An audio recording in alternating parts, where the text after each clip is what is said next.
you're the real deal. You're watching The Real Deal with me, George Galloway, on Press TV every week at this time. Now, I mentioned earlier that China will be 60 this week. Few countries have packed in so much incident and history into such a short time. China, we're told, is going to be the next great superpower. Is that to be welcomed or feared?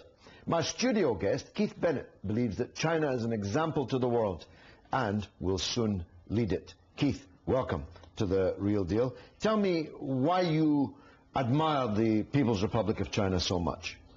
Well, I think that I admire the People's Republic of China greatly, first and foremost for what it's done for its own people. The Communist Party came to power in China on October the 1st, 1949. When the Communist Party came to power at that time, China was one of the poorest, most backward, most wretched countries on earth. Although it had a history of civilization of 4,000 years, yet it had been reduced to a plaything of Western powers. Many people will know that the British went into China in 1840 and went to war with China to demand that they be allowed to sell opium into China. And that's just a symbol of the degradation that China was to suffer over the next century. When the Communist Party came to power, Mao said in some very simple words, the Chinese people have stood up. And if you look back over the 60 years that have passed, with all the tribulations and the mistakes and the difficult periods, that's exactly what they did. In 1949, life expectancy in China was 35 years. Today it's 73 years. Between 1952 and 2008, China's GDP has increased 77 times, and so one of the poorest countries in the world has now become the world's third largest economy. And China has done so without exploiting or oppressing other countries. And that, I think, is the second reason why I would say I admire the example set by the People's Republic of China, is that it is showing that it is possible to emerge as a great power, not by oppressing and dominating other countries, which is what has always been done before in history, but by working on a basis of equality with other nations. Well, no one can argue with these statistics, and it's obviously true that the modern China has lifted more people out of poverty than any other system in any comparable period of time. And the Chinese people are much better off than they were. But let's take, as its 60th anniversary, and it's a momentous occasion, let's take a moment to remember some of those tribulations, some of those mistakes. Most of those are laid at the door nowadays by the very Chairman Mao that you quoted. Where does he stand now in the iconography of modern China? Is he reviled, is he admired, or somewhere in between? Well, I think it's very interesting that last night the Chinese ambassador gave a reception for the National Day, and in her speech the only historical figure she mentioned was Chairman Mao. I'm sure she could have mentioned Deng Xiaoping, she could have talked about other great Chinese figures like Confucius, but apart from today's president, the only person she mentioned was Chairman Mao. And I think at root that is how the Chinese people think about Mao.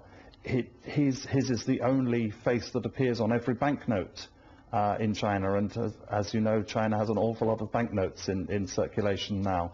It's his portrait that hangs in Tienanmen Square at the heart of the country. And yes, people feel that Mao made mistakes and that there were excesses, but what people would say is that these are the mistakes of a great man. For the Chinese, Mao was their George Washington and their Abraham Lincoln. These also were historical figures who were not perfect human beings, who were products of their time. Mao was a product of his time and place. But without him and the foundations he laid, the modern prosperous China that you see today simply wouldn't exist. Well, your phrase, very telling one, that there's an awful lot of banknotes in China, and of course there are an awful lot of US dollars in China. China possesses more US dollars than the US Treasury itself does. And that leads to some anxiety on the international level that China's vaulting progress will very soon make it the most important country in the world. Any reason to fear that? Well, I think it's a case of how it's managed.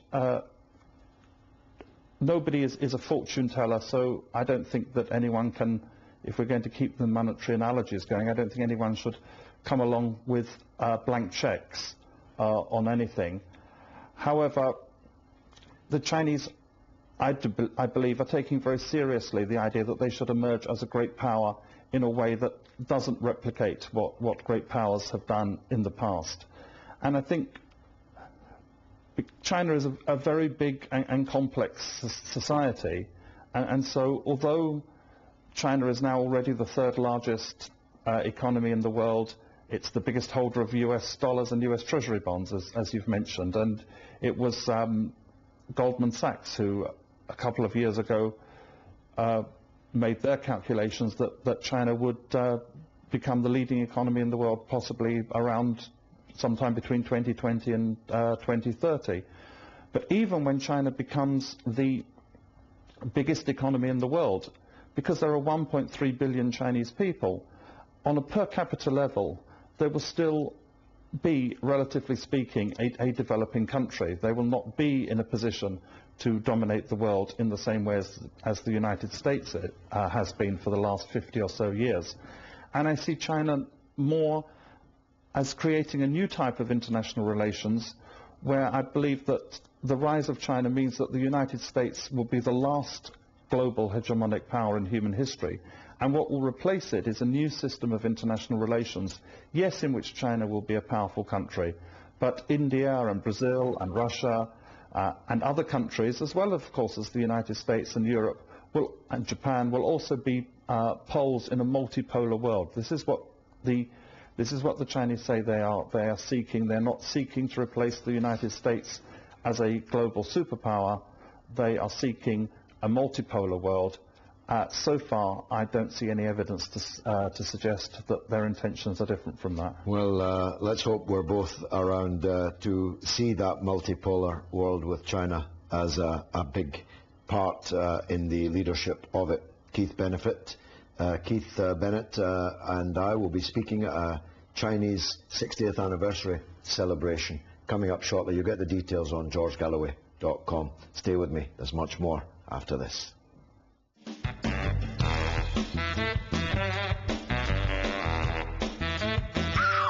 Just the way you move, it's a real deal.